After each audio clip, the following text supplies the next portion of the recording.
Kita beralih ke informasi lainnya. Pemirsa, Kota Palembang kini miliki wisata baru yang begitu indah dan trending di berbagai media sosial. Lalu bagaimana keindahan serta eloknya Plaza 16 Ilir ini? Berikut liputannya untuk Anda. Kota Palembang identik dengan keindahan Sungai Musi dan megahnya Jembatan Ampera. Dengan sentuhan yang lembut, pesisir tepian Sungai Musi pun disulap menjadi destinasi sungai yang begitu indah diberi nama Plaza 16 Ilir. Belum sempat diresmikan, pesona Plaza 16 Ilir telah warawiri dan trending di berbagai media sosial.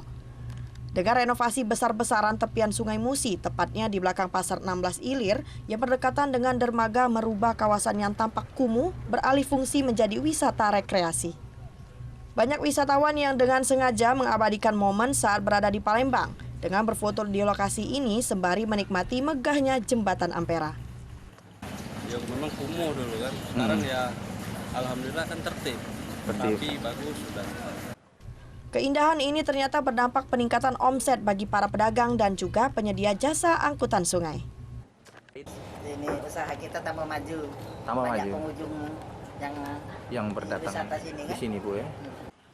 Dengan banyaknya objek wisata baru di Kota Palembang, diharapkan mampu mendongkrak perekonomian dan pendapatan asli daerah Kota Palembang. Dari Palembang, Erwin Setiawan, iNews melaporkan.